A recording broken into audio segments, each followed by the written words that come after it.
The Rolling Waves present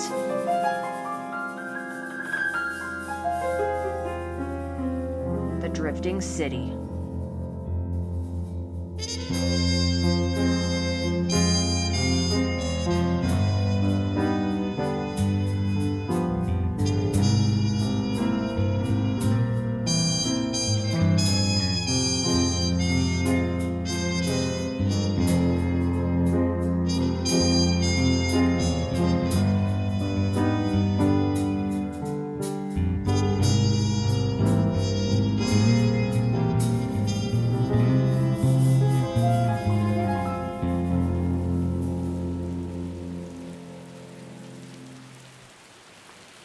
The rain falls in thick sheets, sporadically, not consistent.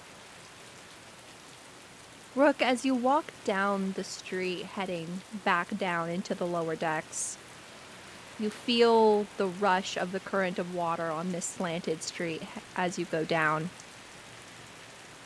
Eventually you get to a place where the water starts to pool and you splash through. And as you go, you get closer and closer as you sort of wade your way through the city to the sort of working district, a place where people who work all day in the engine, something that you're well familiar with. The place where people who work in the engines and the refineries come to take a load off between shifts. You see the shining lights of enchanted signs glowing brilliant colors, almost a mocking technicolor of the storms outside. And these various signs for these various establishments beckon you closer to a place that is faker, but somehow that makes it all the more like home. And you see a fittingly faded but nonetheless bright light. A sign for a place called the Fading Light. And you walk closer and are able to step inside the door. What does Rook do, sort of as he immediately sort of takes stock of this establishment? I have a feeling that I know roughly what kind of, place this sort of is. But first thing I'm going to do is get a lay of the customer base, what else is around. There's, I imagine, some form of entertainment like a lot of these places tend to have. So I'm going to just assess everything and see what I'm working with here. Alright, I'll say for free, you can easily tell this is a sort of working folks establishment. There is a dwarven man behind the bar with a sort of graying beard that looks scraggly. It's short and sort of coiled like, wire almost. There is a young astral elven woman waiting tables, going back and forth to the bar. There's also a Ithkayan fella who's sort of also helping waiting tables. He's also doing some work behind the bar. And in terms of the rest of the establishment, it's thick with wispweed smoke and the smell of rads. And as you sort of step, the floor is sticky, but just the right kind. Just enough that it's well used, but not that it's not cared for. And that's sort of what you initially get as you take stock of the place. Okay. I suppose then I'm gonna go... There's a bar, right? Yeah. Mm-hmm. Go up to the dwarven man at the bar and just take a seat if there's an available one. Yeah, for sure. You sit down and the man looks at you and cocks an eyebrow. Haven't seen you around here before. What can I get you? I don't know. What do you enjoy? Never been, obviously, so. Got any recommendations? Well, I can get you some of the good stuff if you Have the chips. Nah, I'm a little tight right now. It's not really what I'm looking for. All right. Well, we got some barely processed raz, what most of this swill's drinking. I'll take some of that. But also, could I have a word, rather a curiosity of mine? What? You seen any other unfamiliar faces through here today at all? No.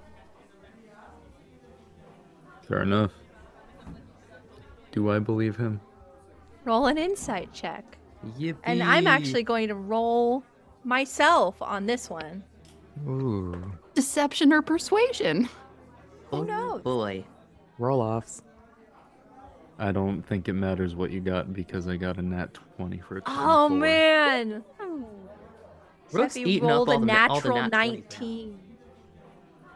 He was so good. So close. He looks at you and you see the cold, calculating expression of a man who, even if you can tell he's lying, he ain't gonna break easy. And he looks you up and down and he says no to your face, and you know it's a lie. But the way you know is not because he has a tell. The only way you know it's a lie is that you have facts to support that it isn't true. And the way that this man is able to lie to you with such a straight face, it's honestly pretty impressive. I'm sorry, I have a request. I'm a little frazzled, so forgive me if I'm a little off, but you know where I might go if I was trying to lay low? Kind of got some heat, you know? He looks you up and down, and I need you to roll some sort of check. I think this might be deception. Yeah, I'll take deception. I got real scared for a second because it hit 1 and then it bounced slightly off to the left. Cool. And I got a 13 for a total of 18. Okay. He looks at you and he goes, well, there's a lots of folks in this area of the city that can help folks like you. I'm not sure you're going to find any of them here, though. I Not think even you might be better off getting, you know? kidding. Yeah, absolutely sure. Nothing even a few chips couldn't fix. I really gotta get this heat off me.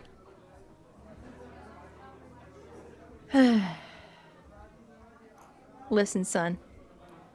I've been doing this for a little bit longer than you have. You don't got me. You step on out that door, get your boots wet, and get out of here. Well, appreciate your time, sir. Have a great night. Well, as good a night as we can all have out here. What does Rook do?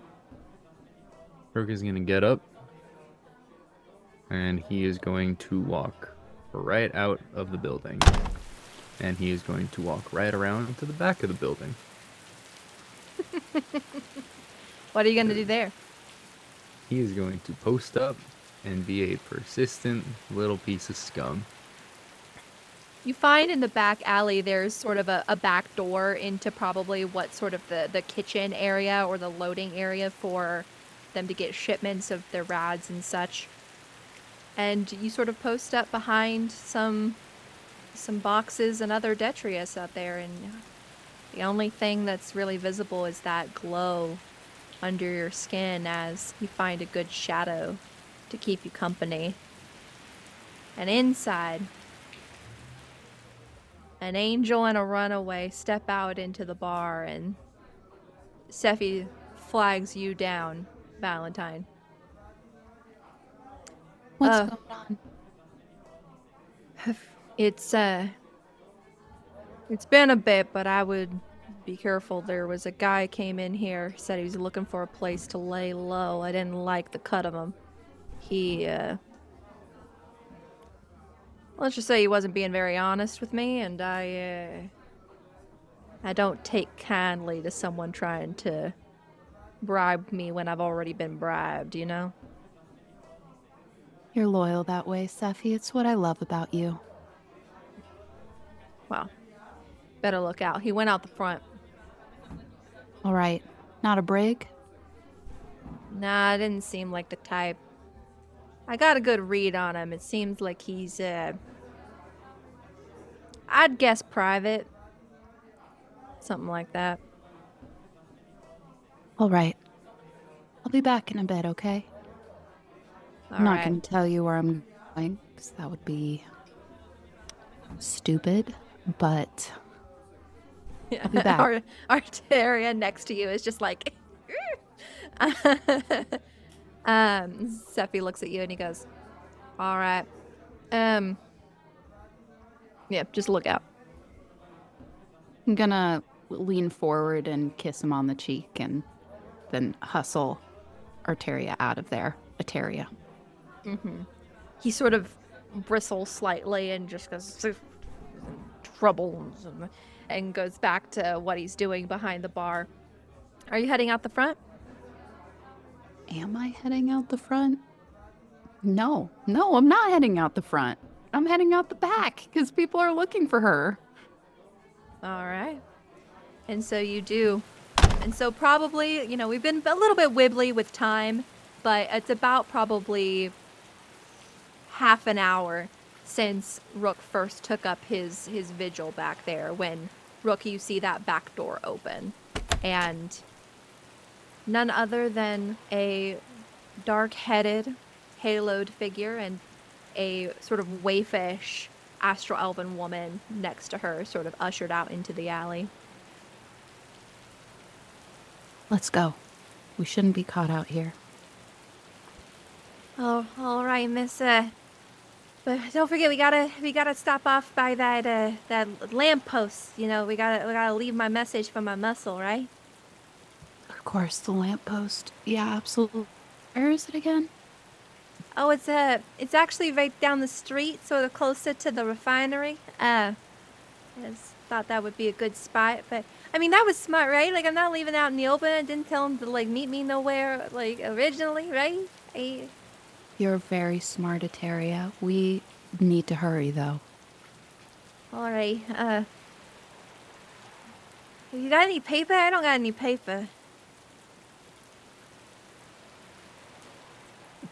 No. For the podcasting audience, Marilyn's face is just like, what do you mean you don't have any paper? Complete disbelief. No, I don't carry paper on me. We will go back into the bar. I will turn around and start heading inside. And it's easy. There's like a little bit of a inventory, but there by the door you can tear some off of, take the pen out of the clipboard and take that with you, sort of putting it under your... Are you wearing your raincoat? Yeah, she's got kind of this transparent opalescent raincoat that looks almost like more like a dress than any kind of outer garment, and is very clingy and suggestive appropriately. Because it didn't seem like Arteria had a spot in mind, so I think Valentine will write down before they leave so that they're not hanging out at the lamppost writing things down. She'll write down like a description of a little kind of mushroom cove she remembers spending a few nights in, and head back into the alley. All right. And as you guys are you're moving out into the alley when you had kind of been in the doorway. I assumed you weren't having your little conversation in the rain. At this point, I need Rook to roll a stealth check. I can do that, no problem. Die loves me. That's a nat 20 for a total of 23. Oh my! I will show it right now. Another one. Wow. You can't see it very well, but see that? It's on the nat 20. It's on it. God. I'm not even Beautiful. lying right now. That I is wish I was unreal. fudging. Where did you get those dice? Me and too. How do we all get one? Victor, someone bless your dice. Mm-hmm. It was me. I give him a little smooch every night before bed. As we all should. All right, Uh, gotta add that to my mine. list of rituals. Mm-hmm. But basically, as Valentine and Ateria step out into the alley, Rook, you sort of, in the moments when you hear them by the door getting ready to head out, you tilt your head up towards the rain and let it fall on your face a little bit. The steam from the charcoal in your skin going out just slightly, whirling around your head, almost like your own pipe smoke in this moment, making you a complete spot of darkness within the dark. And Valentine and Ateria step out into the alley and move towards the street, none the wiser to Rook having been there. I'm just gonna keep a good distance, but keep a good tail on as well. All right. So moving through Valentine and Ateria, you find the lamppost, and you find that there is it's one of the ones where the Arcana light at the top has gone out. No one's come to reapply the casting. It's long since dead. And other folks have come by and peeled the copper wiring off of the runic bulb. And there is sort of a crack in the housing between where that wiring used to be and the sort of stone bulb. And you're able to slip the piece of paper into it where it's sort of sheltered from the rain, right where Ateria said that you should, and move on forward towards that part of the hold. How do you sort of navigate the streets with her, trying to lay low? I think that. That's a good question. I think that she, with some amount of focus, kind of forces her halo from view. And normally, as she moves through the city, it's with an awareness that she cannot be invisible. And so she may as well be as visible as possible, kind of a saunter. But now she kind of lets her shoulders slump. She kind of lets herself bow against the rain and adopt the shuffle that a lot of other people walk with. So I think she's trying to hide by not hiding, by just being one of the crowd. All right. Go ahead and roll a stealth check for me. And I'm going to roll for Ateria as well. Come on, Teria. Come on. I mean, my gosh. An 18. I'm cured. That's a 21. The curse is Nice. broken. Thank you, Victor. Shall I tell you what Ateria got? Please do. She got a 28. Oh. Yo. Who is a terrier? Sorry, honestly? what's Where up with Ateria Ateria? W? I'm suspicious now. What in the world? She looks at you, and it's uncanny the way she sort of immediately is able to replicate your performance. And she immediately sort of slinks down into your sort of slumped posture, and kind of her own accord gets the idea to sort of put her head sort of in the crook of your neck as, you guys sort of walk down, and sort of does a slight stumble to her step as she wraps an arm around you. And you are the perfect image of two working women who had a few too many after their shift and are stumbling home to their apartment in the lower decks. An image that is all too common here. And nobody you pass bats a single eye. And you move forward, down into the deep. Orion, You approach a lamppost.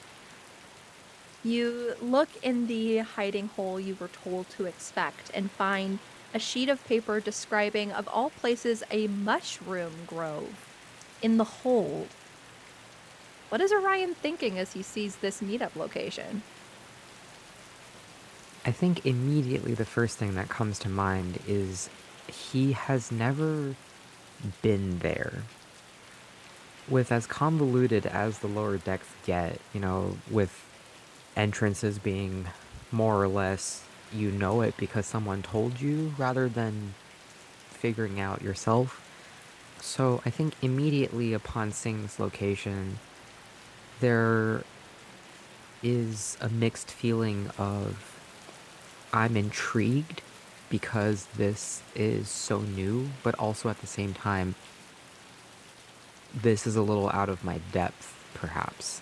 But then again, in his years of taking on jobs as people's escorts and making sure that his, targets are guarded, what's another first to his long list already?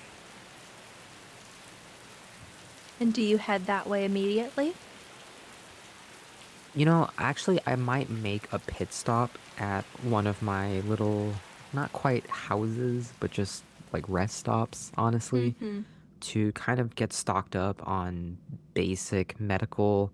The job description in and of itself was pretty vague, and so Orion just wants to make sure that he's sufficiently prepared for not just himself, but also his job. Mm-hmm. What does he keep in terms of equipment? Like, how does he prepare for a sort of bodyguard position? It's nothing super spectacularly fancy. His old Sunlasher uniform he has repurposed in the back of some odd tailor shop or the other. And now it has kind of turned into some pseudo armor almost that he keeps just on himself just so it's more difficult for him to be injured.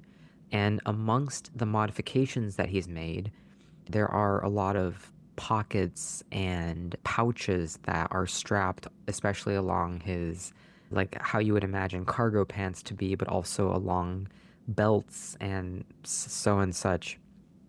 And in these pouches, he always keeps some of the pretty standard medical necessities, gauze.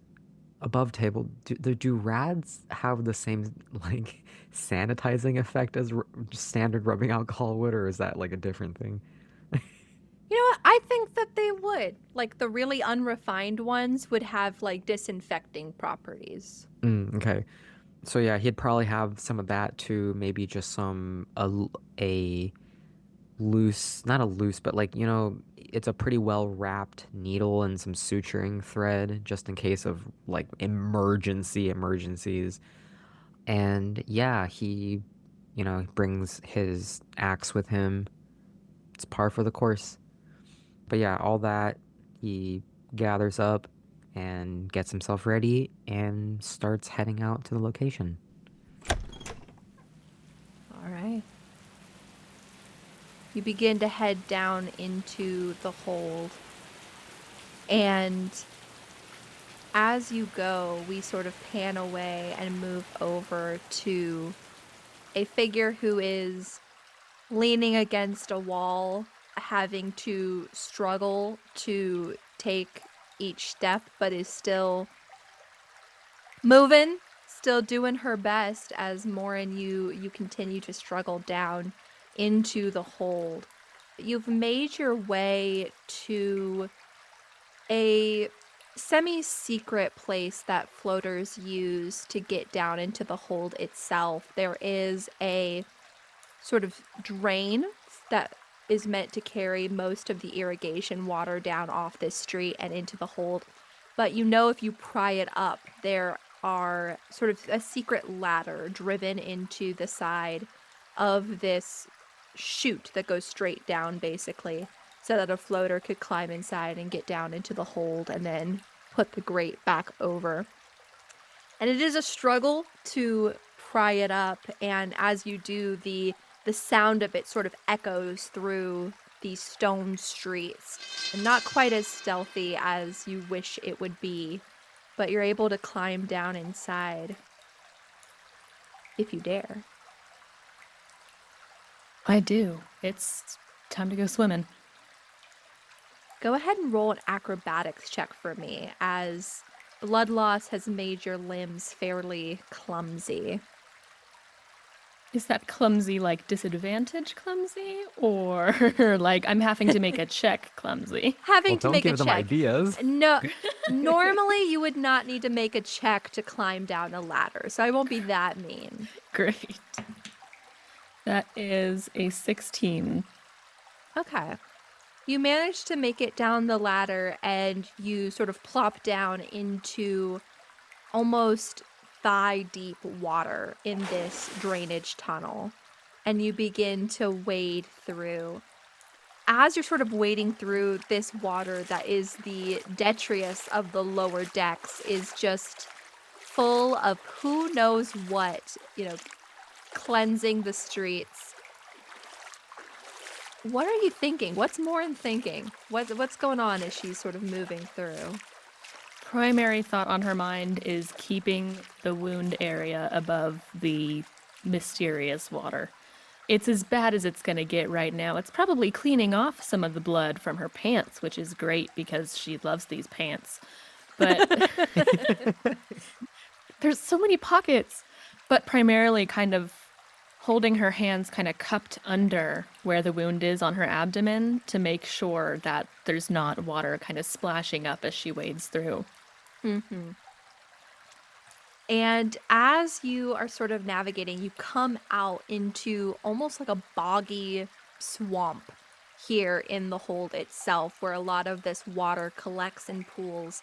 There's sort of bits of lichen on the metal here of the grates, bits of fungus sort of growing up from cracks in little bits of stonework that were probably once a series of canals to sort of ensure that the water continued flowing before people just sort of stopped caring and let the water pool. And as you sort of move through, you see the eerie sight of what appear to be submerged heads in the water with sort of hair flowing out that you know to be wispweed, that if picked and dried turns into the popular smoking vehicle enjoyed by many here. And as you sort of wade through, you notice that this is not a very hospitable place for people, but you've been down here before, and you know that if someone lives anywhere down here, it would probably be in an area that's a bit warmer, a bit drier, closer to the engines. And so you start moving in the direction of the midship engine, and you start coming up on, the series of boilers that sort of make up the initial stages before you get to the engine proper. It's a little bit loud down in this area, as it seems like the engine has been active. There was a recent storm, a lot of maneuvering is happening, and as you sort of move through, you begin looking for signs of life. So go ahead and roll a perception check for me. You persuade it to be alive. That is, what is this, perception? 12 to 16. 16. You look through, and the thing that catches your eye is that there appears to be little bits of fungus growing all over, bits of mushroom growing from where wall meets floor. But as you go, you notice patches are missing, evidence that maybe someone has picked it up and tampered with it. And as you sort of move through, you see a rather large mushroom sort of against one of the wall. It's strange in appearance. And as you sort of move by, you almost swear out of the corner of your eye that it moves. What does Morin do? Well, I don't have much else to go off of except for just moving closer to where there are missing patches of mushrooms, but I'm not sure whether seeing a mushroom move was me seeing a mushroom move or the blood loss finally getting to me. So I'm going to go a little bit closer to the mushroom just to check to see if I'm like sane. Yeah, as you look at it, it sort of pivots and you see eyes open on the stalk that are sort of little black orbs, sort of ovular, and then a sort of black pit of a mouth opens into a wide smile as this mushroom looks up at you and stands up on stubby little legs and has like stubby little arms, and it looks at you and goes, "Hi." You're a cute little thing. Are you the thing? What? Help. And she falls to her knees. Oh, float. Oh, Chrys? And Chrys, you hear Chanterelle yell from out in the hallway outside your remote home. Do you rush out? Yeah, Chrys was kind of in the middle of fixing up a thing when Chanterelle calls them. So when Chrys opens the door, they're kind of like trying, okay, I'm moving my focus from thing to this. What is happening with Chanterelle? And they kind of like open the door. Is something wrong? I think another guy just died out here. Oh dear, that's no good. And Chrys moves out to see what's going on.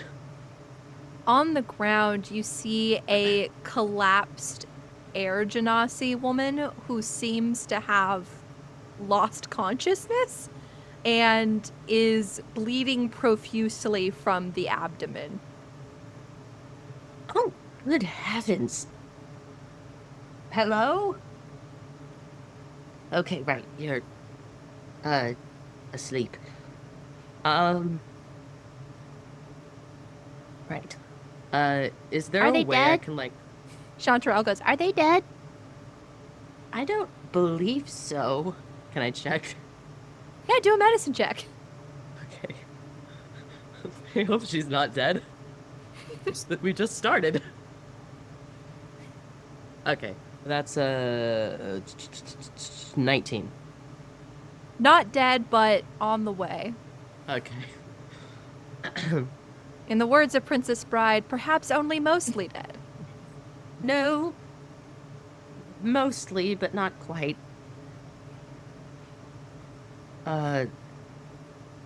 Right. Can I try and move her inside before I do anything?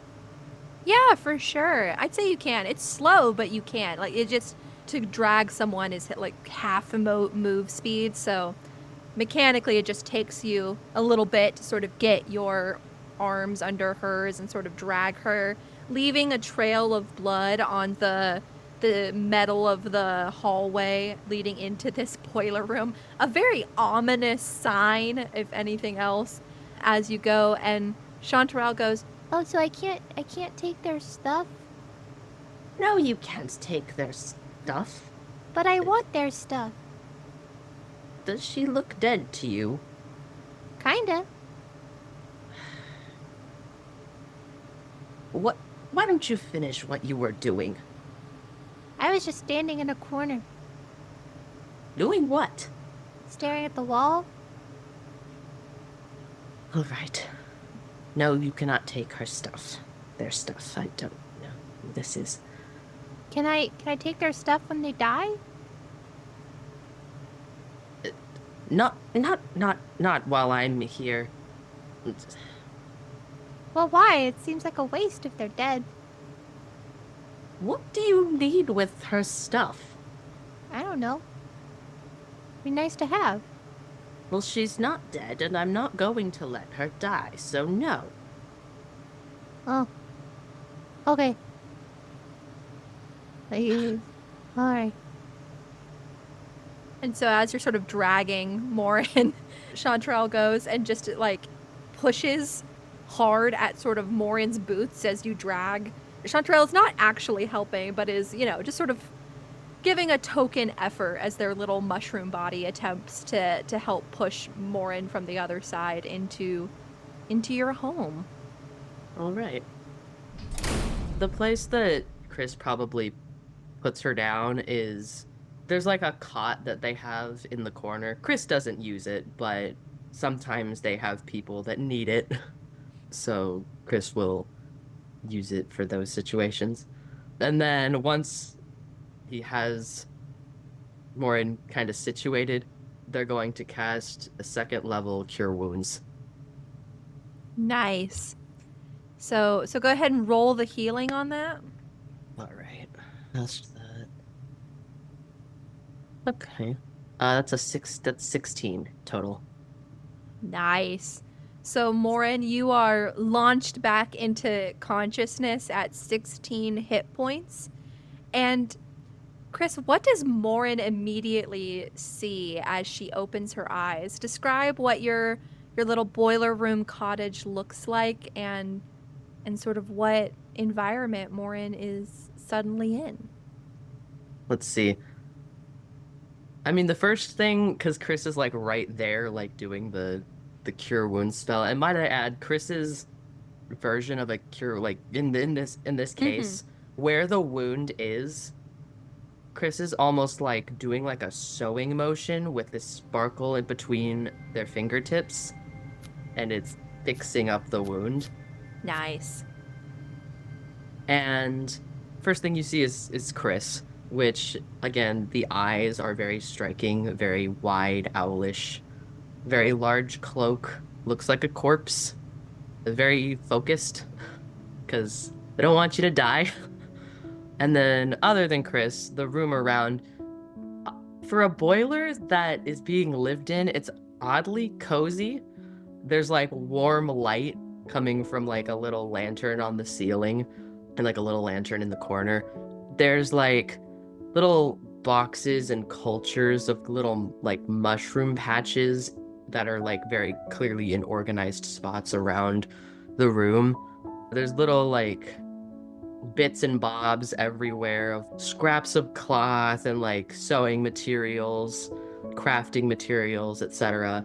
Little like what looks to be like the beginnings of like maybe making some kind of concoction over here.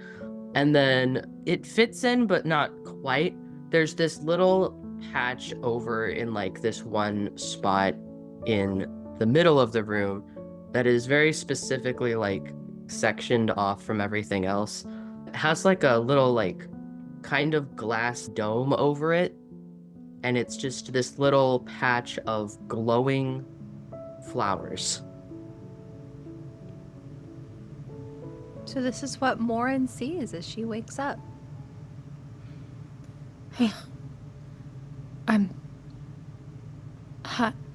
Hi. Are you... Hello. Did you just heal me? Yes. You weren't doing very good. Are you doing better now? Yeah, you aren't no, I can... asleep anymore. Asleep? You were asleep. Oh, so... You're the thing. Then. Probably. I could have sworn I saw like a mushroom with eyes. Hi. Oh. Oh. This is Chanterelle. I Hi. did not let her take your things. My I things. wanted them and real bad. I did not let her. Morin quickly pats to make sure that her grappling hook is still attached to her side. And then, oh, my things. Well, yes, I mean, you've healed me. If it's things you want, I have chips, or if you need something done, I can go get something done. I'm pretty sure I can move around pretty well now, so. I mean, you were dying. Why don't you rest for a moment? So things? Rest. Rest. lay here. I don't think you're all better yet. Do you live here? Mm-hmm. Nice place. Oh, thank you.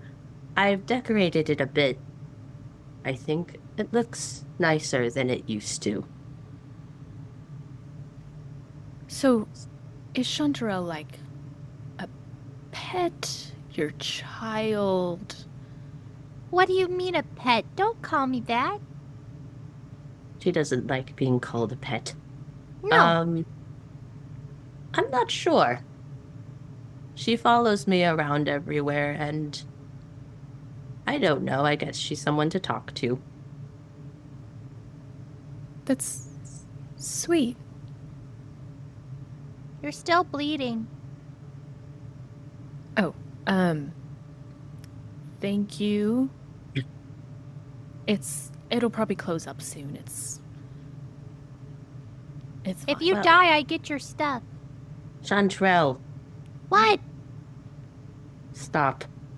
Do you want my stuff? Well, yeah. What stuff? I don't want your stuff. What? I don't need your stuff. I don't want your stuff. But I do. Chanterelle, go stand in the corner. Fine. And Chanterelle, like, grumbling, shuffles over to the corner and stands there. I will never understand her. I'm sorry. No, I'm sorry. I thank you for healing me. You didn't have to. I mean, you've never met me before, and I pass up on your doorstep by your friend. I mean, I did have to, though. You were not awake. That's not very good. I'm in your debt. And I swear on the void I will repay it. Ow. I think it is all right. If you are very determined to do such a thing, I suppose, I don't know. Why don't you rest for a bit? I don't need anything right this moment. I think it would be best if you didn't maybe make it bad again. I can do that. And she'll start to lay back down from where she kind of leapt up. Chrys is kind of twiddling with her fingers. The intensity with which Morin was, like, was kind of confused them a little bit. Do you want tea? You have tea down here? Well, it's not the sort of... I call it tea. I make it with mushrooms that I culture. I've actually gotten very good at making it taste good. I mean, if it's not too much trouble, I would love some. Is there something I can call you other than the thing? I call myself Chrys. Chrys. And what is your name? Morin. Hello, Morin. I will make you tea. Thank you. Much obliged. And as Chrys gets up, just before they walk away, Chrys goes, "Oh, I almost forgot." And using a very similar method with which they were fixing your wound, very quickly patches up your shirt and vest with mending. Oh. Did you just fix my shirt? Yes. It would be a shame to let such a nice piece of clothing go to waste. That's insane. I can't believe you just did that. Wow. And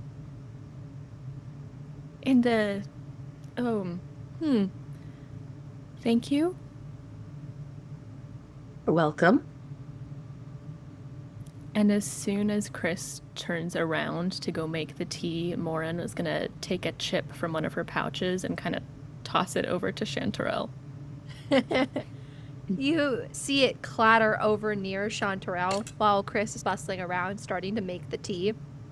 And Chanterelle turns like so slowly around, just like rotating in place. And then you see her little leg just stretch out and slap on the wooden disc and sort of pull it towards her until she can like bend down and get it with her little arms. And she holds it to her chest and she looks at you and she just nods very solemnly and very seriously and then pivots back around the corner and like scoots in more. But this time you can see like her little arms are not by her sides, but instead are clearly curled around the front as she's holding on to this round disc of this chip. And as Chrys sort of bustles to make the tea, eventually the sharp whine of the teapot pierces through the air and is echoed in the far distance by the loud whistle of the rad refinery and the engines, all signaling the end of third shift. And nearby the refinery itself, two figures are stumbling down into the hold towards a grove of mushrooms as Valentine and Nateria start making their way down this direction.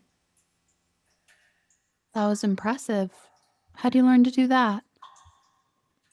Oh, I don't really know. It's a skill I picked up somewhere recently, I guess. I've always been sort of good at not being noticed except by men who are no good for me. I'm trying to decide if. No, I think she would make an insight check. Yeah, go for it. Okay, above a 10. That's great news. Because I think that she is tempted because of what Ateria is saying not to look closer. But a lifetime of suspicion is making her do it. 16. Okay. I'm going to roll, but you don't know whether it's persuasion or deception. Okay. What was your roll again? 16. Okay. You look at her and it's not a lie, but it's not the whole truth.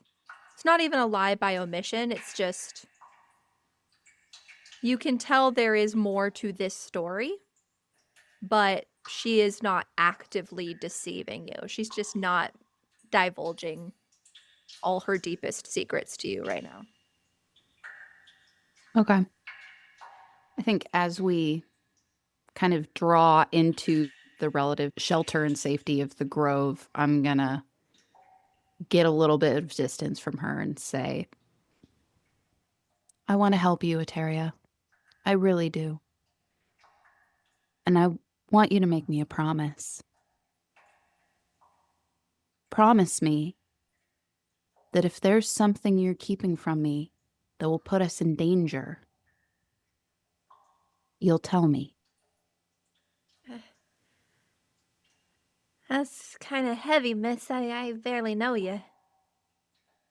You're asking me to take your life in my hands, and I'm placing my life in yours. I mean, I've told you the truth. There's people after me. I don't think they want to hurt me, but I don't think they'd mind hurting people around me to get to me. I could have guessed that much. It's okay. I'm not asking you to tell me your whole life story. I'm just asking for a little promise. Go ahead and roll a persuasion check for me. I can do that hypothetically. Okay. 19. Okay. Materia sort of looks at you, and then she looks down at the ground, and then she seems to think for a minute before she looks at you. She sort of crosses her arms. Listen, Valentine, I don't want anything bad to happen to anybody. Certainly not to anybody who's helping me. If bad things happen to me, well, I did my best, you know? But, I'm not actively trying to do you any harm, other than, I guess, asking you to help me, putting you in this danger. But, my goal's not to have anything bad happen to anybody but me. So, I saw something unfortunate. Sort of led me to go on the run. There's some shady stuff happening. My supervisor was involved in it, and she's dead now. And so I need to get out of the city, because I don't think that they're planning to kill me, but I've seen the same things she has, so it's not off the table. I'll give you a piece of advice, Eteria. You never know what people are capable of until their hands are around your throat. I'll get you out of here. All right. Thanks. And I will say there is someone following up close behind, but not very far away, that I'm sure was able to peer in on this conversation. I think you're writing that, nat 20 stealth for a lot here, but what's Rook up to? Rook is going to be as well as he can, just following from not quite close enough to where like they hear the same set of footsteps, but also not quite far enough away so that he can't hear any of what they're saying. He's kind of trying to ride in that sweet spot. So I'm kind of just wondering how much of that conversation I'm able to drop in on. I'll say roll a perception check for me. Okay. This die loves me. This die actually loves me. That's a nat 20. Wow. That's a nat 20 Victor. for... I'm not kidding. I wish I was kidding. That's a You nat 20 have to for a be 20. joking. I will show you my cat. I You didn't touch simply it. must Left be hand joking. didn't touch it. Boom. Ah, right there. Monkey Victor head. is just stealing all of the nat 20s. I swear to You know God, what? It's we're okay. never gonna At least get the one. nat 20s are going somewhere. Not to Marilyn, that's for sure. I'll say it for that. You hear the whole conversation. I mean, I can't manifest more than what there was, but yeah, you hear what they're talking about. And I'll say with that nat 20 perception, you hear the telltale signs of heavy boots approaching down the hallway. What seemed to be a single set, the clank of just a little bit of armor sort of moving through as Orion, you start to come down the corridor towards this grove. Rook, do you try to hide? I'd say at this point, no. Because you come down this hallway, the first thing you see in the darkness is the glow of what appear to be embers at the end of a pipe, and then the glow of something under someone's skin. As you get closer, you can make out the shape of Rook in the darkness. Whoa. So sorry. Just I wasn't expecting to find anybody else down here. Wow, that is a fantastic coat you have. Appreciate it. Nice presence you got there. Heard your footfalls from a mile away. Seemed like a strong fellow. Oh, hey, I can't help it if my if my reputation precedes me, huh? But anyhow, I won't pry. I'm just trying to find my destination. Anyways, Oh yeah, aren't we all? I get you. mm-hmm. I suppose we're headed the same direction then. Believe so. Maybe, maybe not. Who's to say? All right. So, I think Orion still, caught up on the need to just get to his destination, and he'll just kind of wave his hand as a cursory goodbye and continue heading down the path. Does Rook follow, or are you waiting there in the hallway? Well, as in going deeper, like going further in, would be where Orion's heading, and Orion heading, or this man headed off. Where's the two ladies of suspect here? They're further in. They're in the direction that Orion is heading. Well, I've of course got to tail a little bit. I can't just wait out here. Got All to right. be proactive about it. Can't waste an opportunity. Beautiful. So walking in the sort of anonymity of another's footfalls, you follow behind Orion as he approaches where this sort of narrow, all metal, all around hallway here in the hold opens up into a bigger bog-like area of this grove. It's not quite as wet and marshy as some of these areas of the hold.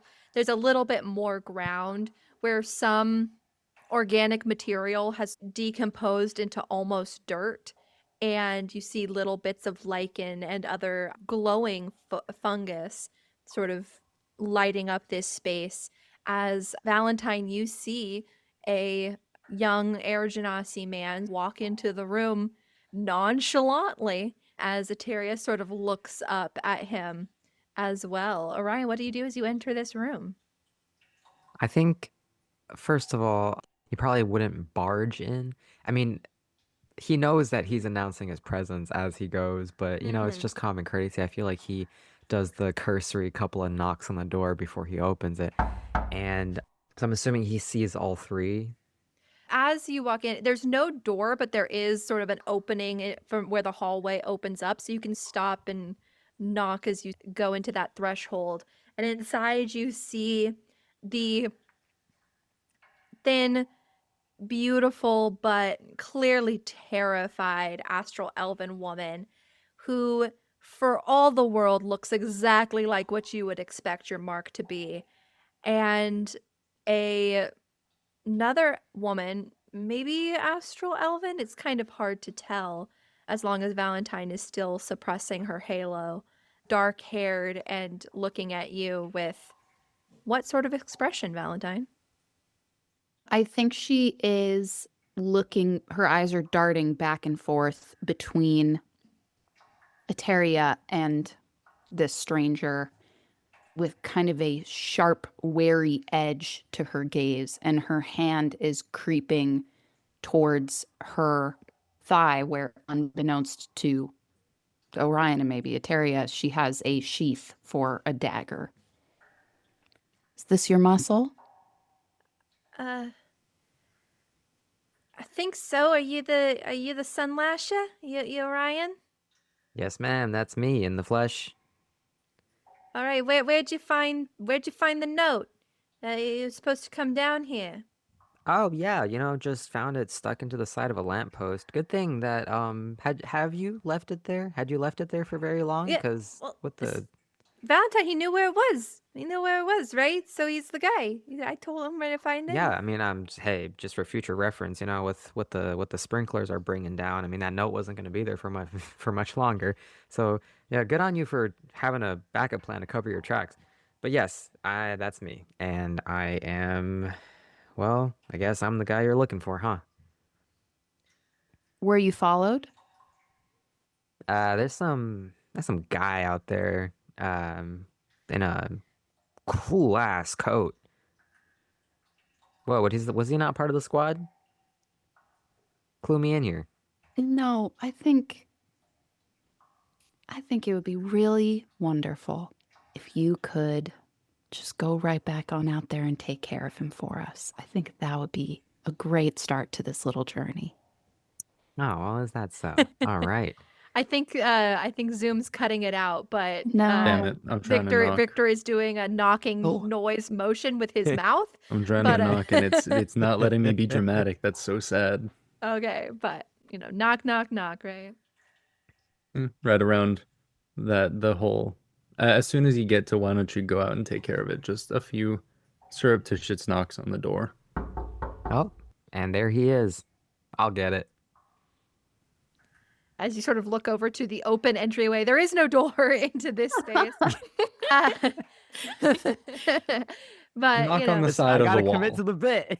Knock on the side of the wall. Oh yeah, for sure. And emerging from the shadows, you see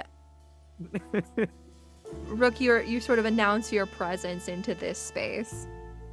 Perfect timing. I will say, it's not him that had to worry about being followed. Y'all weren't terribly cautious. I've been telling you since the alleyway. But a little jumpy, a little focused on what's in front of you. I get it. Anyway, Miss Ateria, yeah? She sort of looks at you, Valentine. I'm gonna cast command on Rook. Okay. The command is gonna be grovel. It is a DC 13 wisdom saving throw. Okay, let's see what my wisdom's got for me. I love this die. That's a 17 plus 2. A little help here, Muscle? Can you relax with the magic? I appreciate you trying to get me, on the ground or whatever. I'm here to talk. I was waiting for a good time to talk to where it wasn't out in the open. But I got something serious I'm trying to resolve, so if you could make that go a little smoother, I'd appreciate it. Well, yeah, well, be that as it may, it's not talking out in the open. I can understand that, but it's another thing entirely to make sure that they've been cornered in a cavern, as so to speak. So why don't you just go on back a few steps and speak from the door? Do I really look like I pose a threat here? Well, hey, you can never be too sure in this line of work, can you? I appreciate the prudence. All that being Nothing on you, big guy. Par for the course. All that being said, big guy, let's just take a sec, because I'm trying to get to the bottom of something. Now I need to be a little less discretionary, because the woman of the hour is actually here.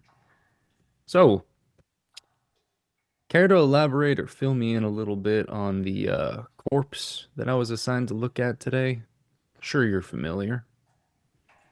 Teria sort of looks at you, Valentine, and sort of looks at him and just seems completely at a loss for what to do.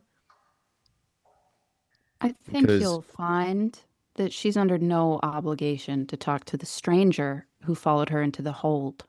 You're right, where are my manners? Name's Rook.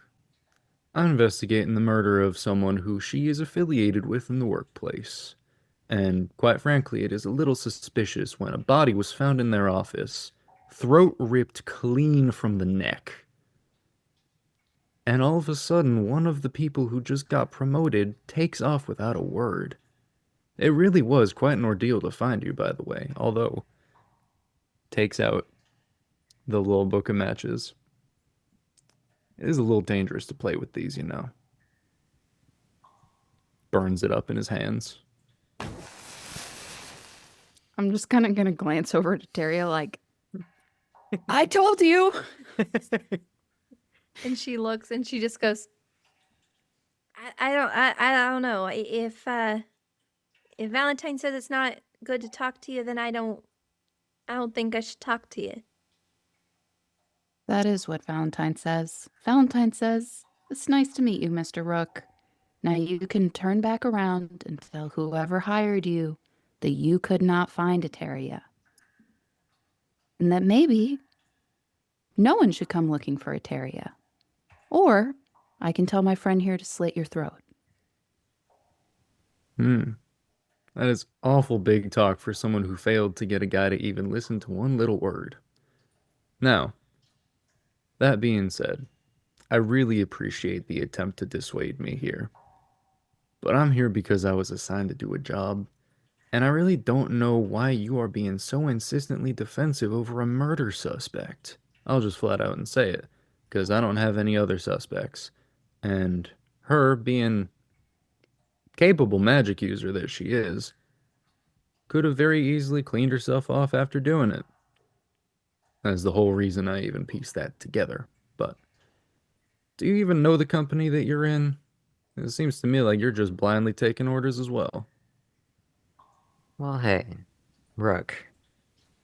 While we're in the business of asking each other questions, I got one for you. What are you getting out of this? 'Cause, well, what's another dead body on the city, huh?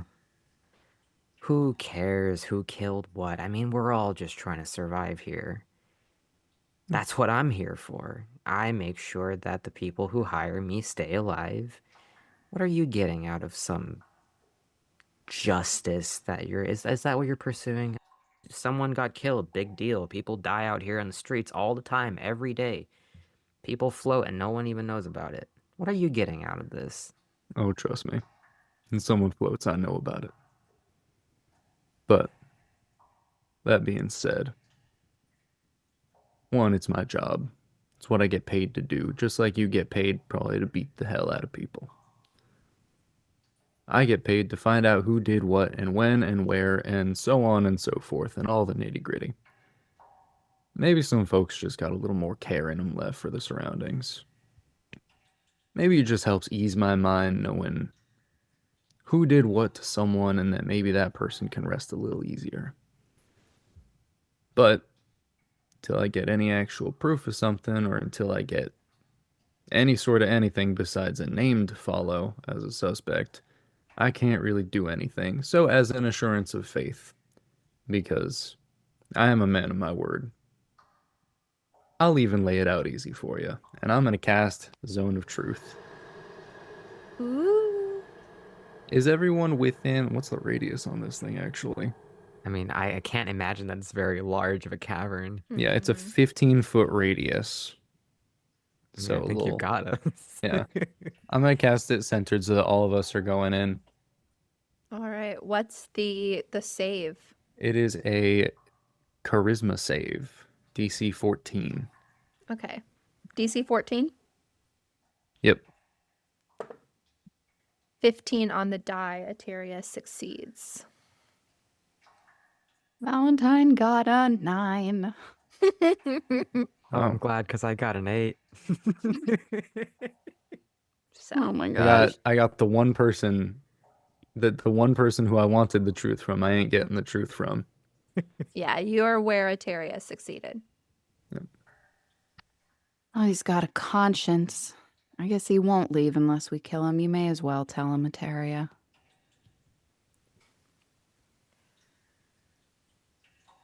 You hear about Phyllis? Is that this corpse? Well, yeah. Phyllis Brandt, the supervisor at the lower end reserve.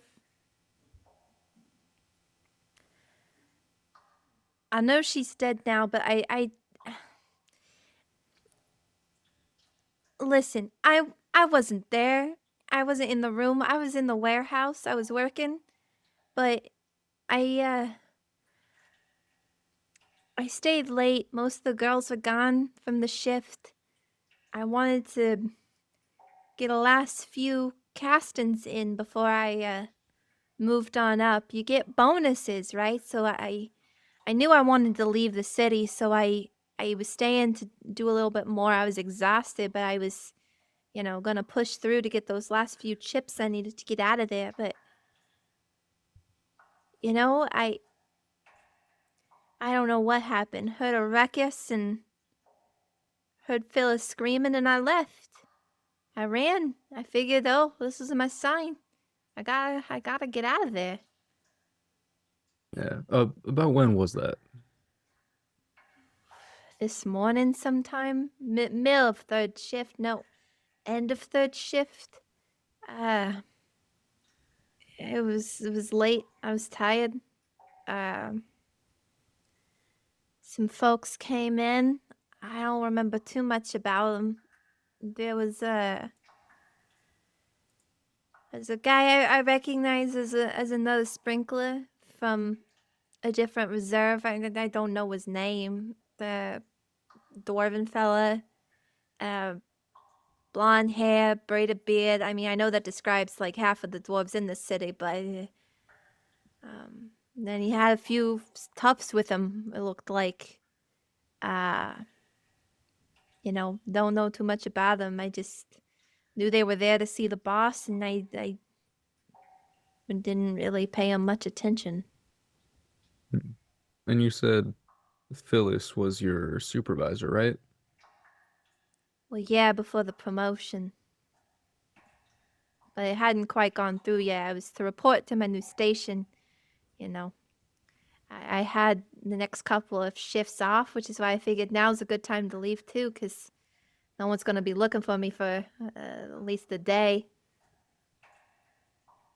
If all this just happened, just one little thing. You seem awfully well organized to hightail it out of here for someone who just caught wind this morning that maybe they should skip town. I've been planning to leave for a while. Figured now was the time. She telling the truth?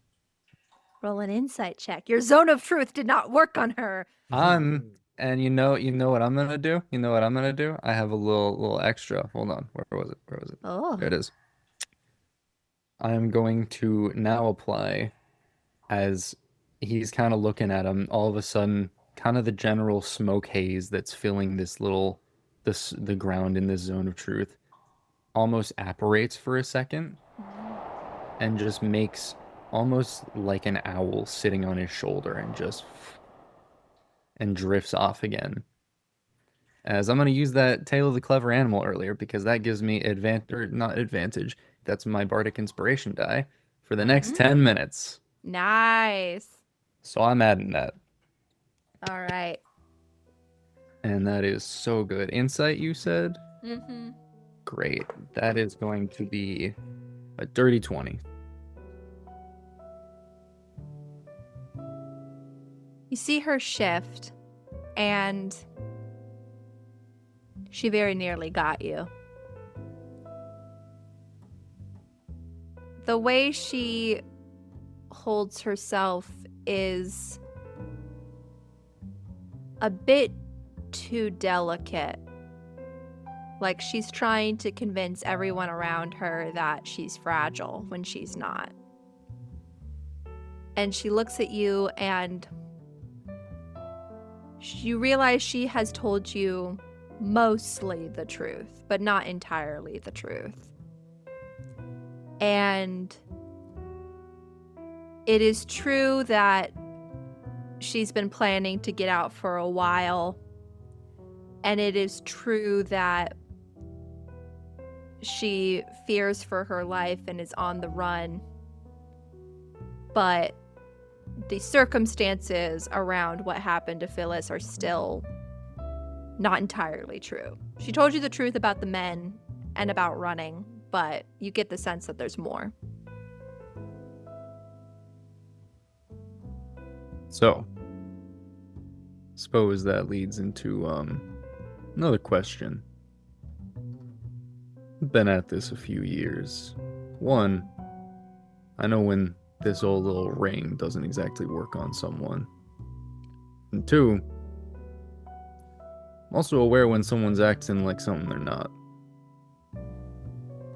You have this real delicate little flower act going on. This little weeping willow thing you got. Almost convincing, I gotta say. Pretty good. But that only just increases more suspicion as to why exactly you're running. Because I think there's more that you ain't telling me in regards to this murder. And I don't think that absence bodes well for any sense of guilt or innocence that you may have. Because that would also mean you're lying to the people that you're hiring on your life and possibly bringing harm to them. Which I believe the lady asked you to say, to be upfront if some harm was about to come to her. Valentine, was it? That's right. I asked you to promise, and you wouldn't. Listen, So, am I decking this guy, or... I don't think so. Okay, I mean, you're calling the shots. You know, say You the wouldn't- word and I'll do it. You wouldn't want to do that anyway. Weak as tissue paper wouldn't be a satisfying punch. Yeah. Listen. Phyllis is not my fault. And there are things that are big and scary that I don't think that I should have to talk about with anybody, let alone strangers. But I will tell you, and this I promise, that none of this will make it any more or less dangerous to get me out of the city. All right? Alright, that's entirely fair. What I will say, again, now that we've already established that you've been lying to both me and your compatriots here, your hired help to get you out of here, it would really just benefit everyone if you just actually told the whole truth here. Just gave into the little smoke circle. Actually told the truth. That would be so useful and so helpful, and it would get you out of here much quicker. Sir, if I tell you the whole truth, you ain't making it out of this alive. I stick my nose in a lot of things, and I've been doing fine up until now. Kind of my line of work, if you didn't already get the gist. And sir, clearly no one's ever told you the number one rule in Risen. You don't stick your nose where it don't belong. I have an above table question. Is that a common saying? No. The sentiment is common, but that specific phrasing is not. Terry, I need you to tell us the truth and the whole truth, and I need you to tell it right now. I don't care that we're strangers. I don't care if you think you're protecting yourself or you're protecting us. I want to help you. Despite myself, I do. But I won't if you do not tell me where you heard that and what you saw.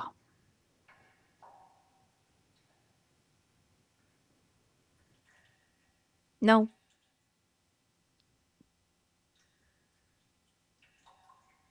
If you're not going to help me, I'll find someone else. But I'm going to go now. No, I really wish you hadn't said that. Unfortunately for you, I pride myself on my job. The fact that you're trying to hightail it again, after already being put plumb in a corner, well, that's just really making it seem like you personally ripped the throat out of this woman's neck. And if that is the case, might as well say something in your defense. If it's not the case, especially say something. Wordlessness ain't gonna help you.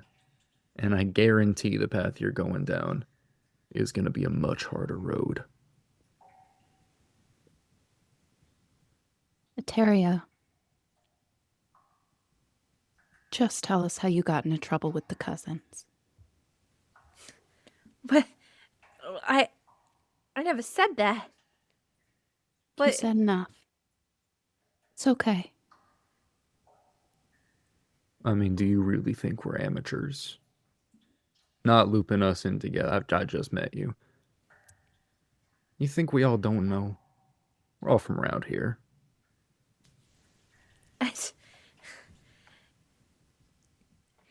listen, I'm in over my head. You're in over your heads. Clearly, this was a bad idea. Clearly, I'm not good at this. I'm not practiced at this, all right? So, I'm cutting you loose. I'll pay you what I was going to pay you. Here, you want it? You want chips? You want a year? I got it. Here. And she throws down a year chip onto the ground in front of her. She's like, you want it? You have it. But I'm not going to get into all of this. I'm not. I thought this was going to be simple, easy. Clearly, I'm dumb. I'm naive. Who cares? Just let me have my secrets. It's all I got. All right? You're forgetting one other thing you have, Eteria. Your life. Are you threatening me? No. I'm telling you the truth. I have to. Magic circle. I am not going to lay a hand on you, and I do not want to harm you. But if you leave with those secrets you're keeping, you won't make it to the next shift. Listen, all I want is to see the sun just once. All right? That's all I want. And whatever happens to me after that, who cares? I don't know what's going to happen, not really. But I just know I just want to stand in this stuff they call sand, and I want to look at a thing they call the ocean, and I want to see the thing that they call the sun. And if you help me do that, then I'll tell you what you want to know. I'll tell you all of it. All right? You just have to get me out. And until I'm out, I'm not saying nothing. So if you all want to help me get to that point and get your answers, then sure. Or if you want to pressure me for it now, you're going to have to kill me first. Okay. Rook kind of reaches into his jacket, pulls out a slip of paper, the animated postcard. Got lofty aspirations. You ever stop to think and consider that maybe you might get there a little quicker if you help the people who are trying to help you? Because if we don't know what we're walking into, that's even worse than sticking your nose where you know it doesn't belong. Transport for information sounds like a fair trade to me. What do you think, Rook? Are you willing to wait a little bit for your answers? I don't know where this is. I have never seen this place before in my life, and I certainly do not think it is anywhere on this hunk of rock hurtling through the void. That's the job. We're going to be pulling closer to a seam soon. And we're going to somehow float her down to it and onto Mathuru Firma, out of this whole mess. Okay. Well, that being said, I would like one piece of information prior to extending my aid, if you could consider this that.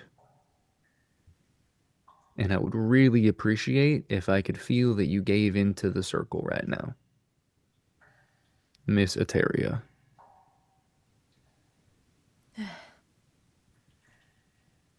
Can't promise you I'm going to answer, but all right.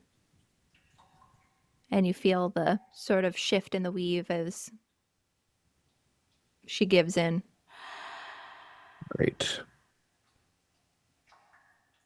Did you, or did you not, kill Phyllis?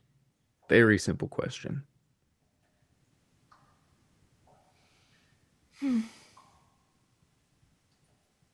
I didn't. Now we're getting somewhere. So now you have shifted in classification from a murder suspect to most likely, and please do confirm this next bit if I'm wrong or not, a key witness. Yes? Sure. Great. So you didn't do it, but you certainly saw who did. Who's to say? You'll You get your are- answers at the end, Mr. Rook. to deal. I better. Because I'll get him one way or another. Now that we're all friends, we need to find a floater, or she's never getting out of here. Anyone know anyone? I'm sure I can pull some strings. My I connections need are mostly everyone up to top. roll a perception check for me. Sorry, I think I cut you Oh. off, Victor. What do you want? No, I was just saying my connections are more up top, not really floater style. Mm-hmm. Wow, he's fancy. Oh, far from it. Far from it. I mean the not great kind of up top. The enforcement kind of up top. 21. There we go. Nice. You hear footsteps coming down the hallway. 17. Oh, I'd say with the 17, you hear them as well. With the 21, Valentine, you hear several sets of footsteps. Okay, really glad that you guys rolled well because I'm still stuck in the pit of 8.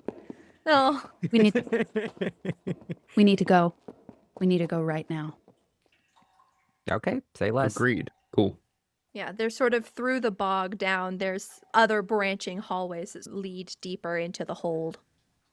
They're going past us or they're coming towards us? The hallway down into this room is a one-way hallway, and you hear from up in that direction. So unless they are pacing back and forth in a narrow hallway, they are heading towards you. From where we all came from, right? Yeah. Okay. And I'm guessing there's no second non-existent door out of this room. No, there's just branching hallways off of this place. Can I like Kool-Aid man my way through the wall so we have an exit? Well, there's exits. There's just other hallways that lead off okay. into miscellaneous directions. Okay. Let's go. Fast. Quiet. It doesn't matter where. Just out of here. All of you Okay. roll a stealth check. Yep. Oh. And Good. I'm going to ready something if Oh. someone messes up on the stealth. If someone Alright. makes a slip up, I'm gonna have something ready. Eteria is more than good. Yeah, It 22. might be me. Oh, it might be me. Oh, are you sure? Because it might Mr. be Mystery me. Man himself. That's an What did you guys 11. get? Ooh, Hey, that's an 11 as well. twins! It's the twin bard effect. Ooh. So in terms of averages, Eteria got a 24. Okay. Okay. And then Orion got a 22, and then we got the two 11s. What did Okay. you ready? Because if you readied something, it would activate. I wasn't readying a spell. Okay. More I was readying in case anything happened that would obviously an obvious we've been made moment. I would essentially not even try to hide and try to play it off as some, lost sick dude. Your average is pretty high. You don't know if it'll be enough yet, but you guys move through. And Orion, you take Eteria by the shoulder and start moving with her, moving together. Maybe Rook and Valentine, you're stuck for a minute, gazing at each other unsteadily before you follow behind, moving deeper into the hold. And as you sort of are moving through, you duck into one of these hallways, and then you hear the sounds of people moving through and searching that room. You see, or you hear at least 4 different voices, perhaps more. And one of the voices you hear go, "All right, well, let's bring more down here so that we can do a more thorough search.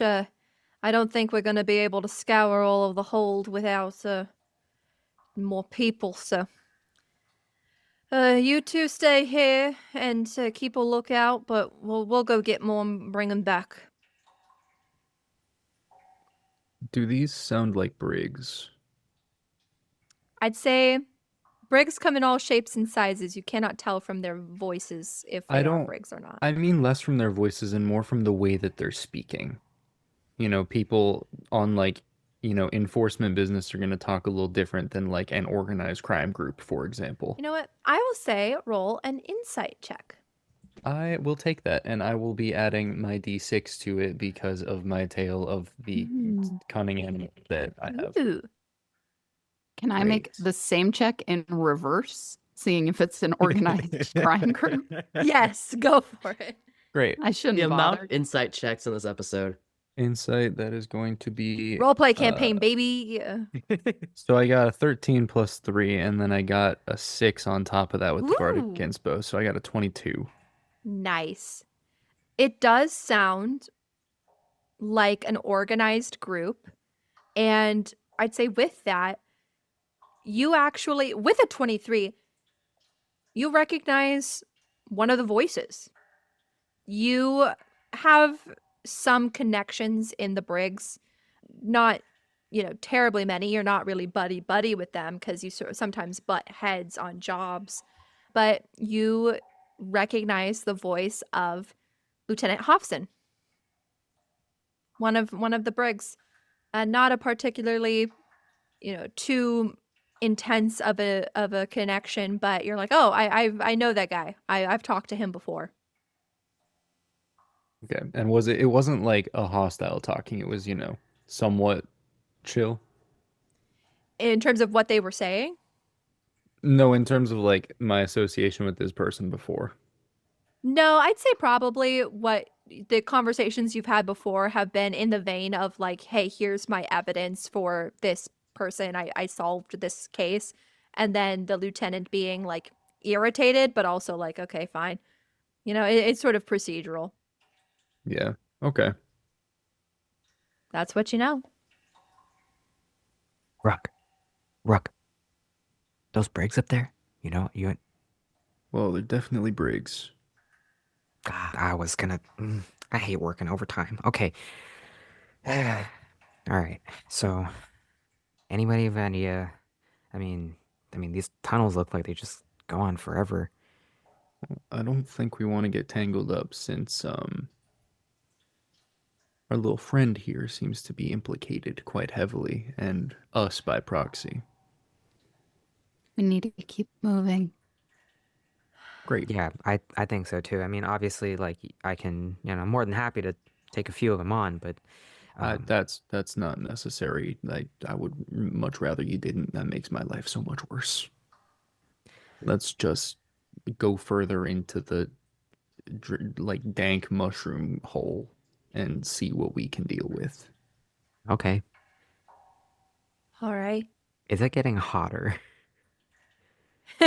Yes. Okay. You guys are not terribly far from the boilers where you're at. And as you begin moving through, you see growing along the walls mushrooms like that bog area you were in. And as you move through, you are surprised to hear voices talking. And it's coming from one of the boiler rooms, of all things, as you sort of move through. What do you think? Friendly? No clue. Want me to go up and scout around? That would be wonderful. All right. Nobody die while I'm over there. Not We the plan. promise. What All do right. I find? All right, and you sort of creep up. There is a door to this room. Hey, We found crazy. The promised land. And inside, it's the sort of outside door of the boiler room's too thick to make out the actual words, but you hear what sounds like a conversation sort of happening in the other room. Maybe a bit stilted, but still some speaking is happening. Can I listen in for a little bit before I decide my next action? Sure. Go ahead and roll a perception check. Okay, slightly better. 13. All right. I still think you can't make out the words themselves, but I'll say that it separates into what seems to be two distinct voices. You think there's two people in the room. Okay, I'm gonna knock on the actual door. Chrys and Morin, you hear a knock at the door. Interesting. I usually don't get more than one person in one day. You weren't expecting anyone? No, I don't usually. People just come to me on their own. All right. Well, get behind me. Chanterelle, get behind Chrys.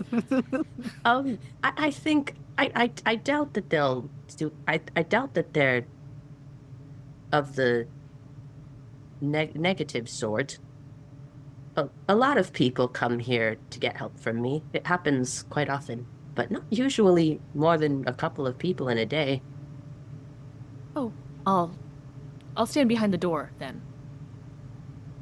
How is your? All right. Don't move too much because I don't think it's fully fixed yet. You're still bleeding a little bit. Right, yes. Will do. I will stand behind the door, and I will stand very still behind the door. Unless. Right. If that makes you happy, sure. And Chrys is going to open the door. You see Orion. Hey, Oh, hello there. How can I help you? Whoa. Oh.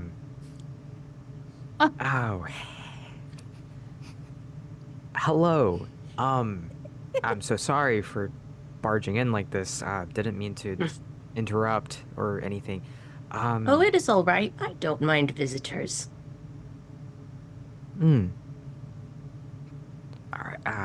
Are you okay? I believe so. Okay, great. I'm just wondering because you got a little something on your, or I mean, really, I think you're missing. Yes, I do look a little strange. Well, at I'm any rate. sorry. No, I can. no. If it's too much, I have a mask that I can put on. That I do. No, don't. I'm so sorry. I should have. Gosh, that was just terrible of me. But I'm just kind of wondering. Do you happen to have like a map of the area or like? We're trying to find our way out of here, and the faster the better. I know the way around myself pretty well. Really? That is quite something. You live here? Yes. This is my little house. Huh. Okay. And by any chance, anybody else living here with you? I just thought I heard somebody else. Oh, I have a visitor right now. I guess Chanterelle lives here as well. Cool. Just could I meet your visitor real quick, just to pop by, say hi, and then we'll be on our way, Morin, do you mind if I invite our other guest in? Yeah, I mean, you told him my name. Oh, was I not supposed to? No, you know what? You did great. All right. And Morin will step kind of around the door. And are you Genasi? Yes. Hey. I don't know you. Your name's Morin, you said? Yes. Cool. Oh my god, you're bleeding. How did you end up here? How did you get down here? She passed out in front of my house. Oh, that's not... I walked. You walked. Orion, does a 16 hit you? My AC is a 16, so is this like a meets it beats it or like a meets it like deflects it? I think meets it beats it, right? Okay. It's been a hot second since I've done combat. You take 1 single point of damage as you feel something incredibly sharp get stabbed into your ankle.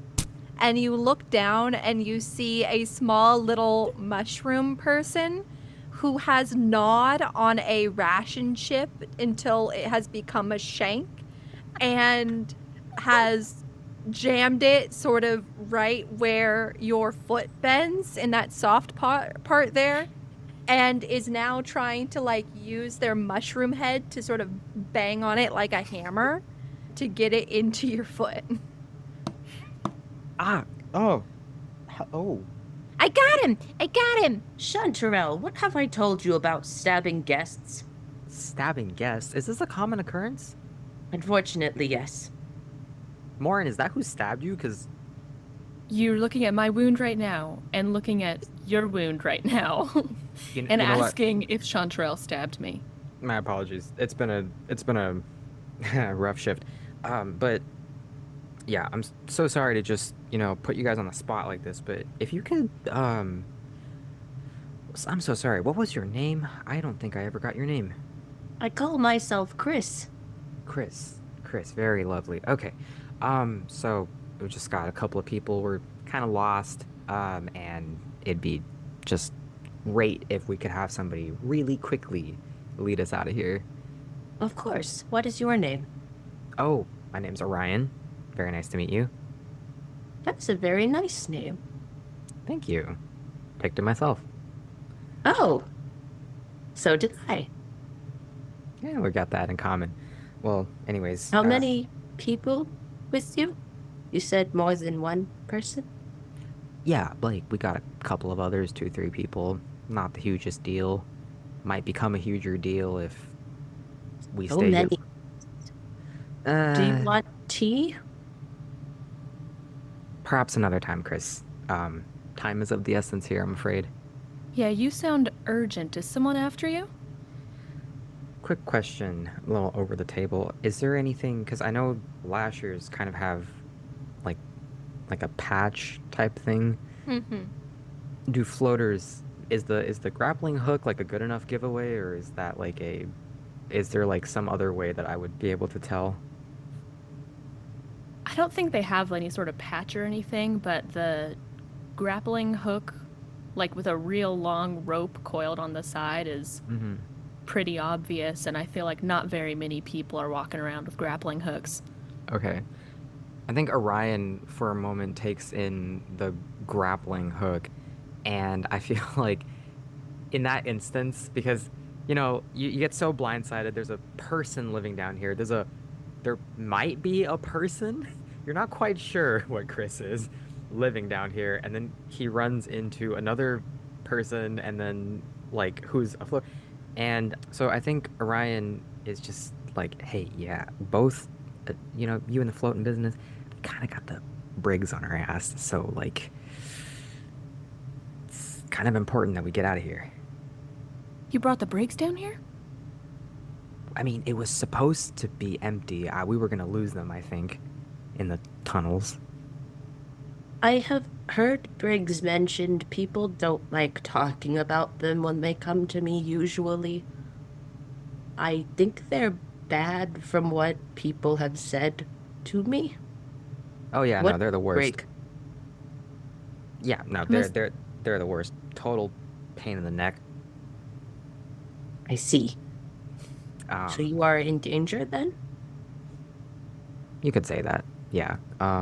So, Chrys, Morin, it'd be great if we could just hustle on out of here. Actually, I might have something for that. So I feel like at this point, Orion opens up one of his medical supply packs and takes out a roll of.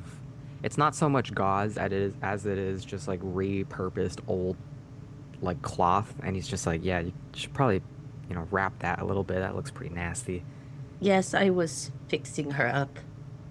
Still. Okay, yes, we can do that. I can help you guys out of here. I know some places. Can we, if the Briggs are coming, can we do that later? Yeah, sure. Are you okay to go outside? Me? I've gone further on worse. What's Morin's HP looking like? Above 16. table. Out of Out of 31. So like half. half. Okay. What are the folks in the hallway doing? Planning Orion's funeral. Well, actually, it's probably at about this point that Rook probably walks up to like near the entryway and is just like, "Hey, biceps, are you dead yet?" No, there's actually a couple people in here. Oh, okay. Well, Oh, what are happened? these- They're friendly. Also, I'm sorry. Are you saying that they got your name before I did? Maybe. I mean, No, I get it. All I get is threatened to be punched when I'm trying to be polite. No, that's okay. Whatever. Anyway, he waves over Valentine and our unfortunate guest. He's still alive? Yeah. as about alive as I can be. Excellent. Chrys is going to say, yes, come on in, you three. And As you guys are heading over, Chrys is going to turn to Morin and cast Cure Wounds at first level. Oh. How much does that return? Let me roll that. Okay. Mine is getting 14. Works. Wow. That's almost back up to full hit points. Also, Great, exactly Oh what my I wanted. gosh. I thought it would be a lot grosser down here, but like, is this like oddly nice on anyone else's skin? Just me? Is what? Just like the air. Do you live down here? Yes, It's quite this is pleasant. my little home. All right, where are we? Are we staying here? Are we moving? What's the plan? We've I was got fuzz told on our all tail. needed directions, and I can help. That'd be great. Chris. Absolutely. Unless... Is this place hidden? Are the Briggs going to come here? We could pay you for a night. Oh, that is all right. If you need to sleep here, I am more than happy to let you sleep here. That might be a good solution. We've got a little bit of time before we'll be close enough to float her out of here. Yeah, I'll say. Then I guess we should shut that door then, you know? Kind of out into the hallway, there's light, and Gonna walk up and shut the door. Also, real quick, so sorry. You are being kind enough to host us. What's your name? I call myself Chrys. Chrys, great to meet you. Rook. Hello, are you Rook. dead? Not at the moment. I believe. I might have been at some point. I am not sure. Okay, because it's not often I find someone who looks deader than I do. So, had to ask. I see. I do not believe at this current moment I am dead, so Yeah. I look strange. I am sorry. Alright, you apologize, and I look strange too. Most people are actively making a grimace when they see me. If anything, you're one of the most polite fellas I've ever met. Well, that is terrible. Rook, do you think they're grimacing at you because of your face or because of all the questions you're asking? Oh no, that happens with folks even before the questioning. I will assure you. I haven't actually been doing the questioning for all that long. What are your names? Valentine? That is a beautiful name. Eteria. As is that. Are you a floater? In the corner there? Maybe. What's it to you?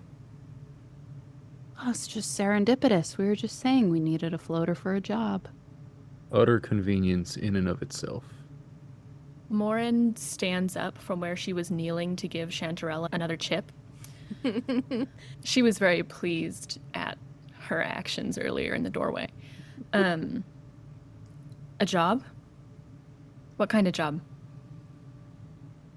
a floating job that pays chips. I'm in. Excellent Wow. news. Fantastic. It's amazing how quickly things go when someone is just cooperative. Less Thank you. cooperative, more easily bought. Well, I wish more people would follow suit. I really do. You all look very tired. Can I make you some tea? It is very good. Yeah. Suppose we got nothing but time, so some tea would be lovely, Chrys. Fabulous. Wait, what do you make it out? What do you make it out of down here, anyways? Like dirt. Oh, well, I culture mushrooms, and I've learned how to make tea out of them, and I think I have gotten decent at making them taste good. I like to offer it to guests that come over. Fascinating. Can I see? Of That tea- course. That tea doesn't have still shrooms in it, does it? No. I grow a little of that, but I don't use that for drinks. Great. All right. And as Chrys busies themselves making tea for everyone, pulling out more cups than Chrys is used to using all at once, but I don't think they've ever had this many guests in one moment. yeah, in fact, maybe one of the cups is like an old bowl because you're running out of like proper teacups that you've salvaged from down below. Pouring each person a cup of tea, sort of everyone sitting quietly, holding out here for the rest of the night. We sort of fade away as the sound and rumble of the engines matches with the boots of searching brigs, matches with the sound of the city flowing through an open sea, and with the sound of all that sort of thrumming away around you, you're cradled off into a night of rest. And that's where we'll end today's session.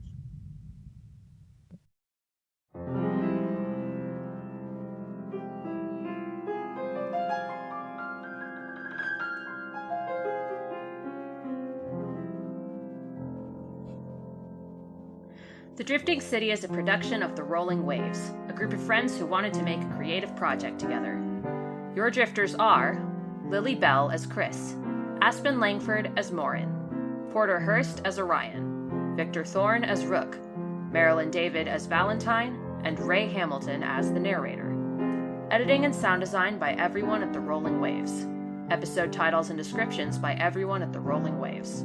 Music, sound effect, class, subclass, and other credits can be found in the episode description. Thank you for listening to our story. No, Chrys, you don't even look that dead to me. I've seen far deader people. I've seen far more dead-looking people who were alive than you. I think that you look fantastic. What kind of people do you hang out with? Bad ones. I see. I'm assuming that this is a compliment, then? Yes. Well, then thank you, I think. You're welcome, I think. Perfect. Have fun with that. Good at this.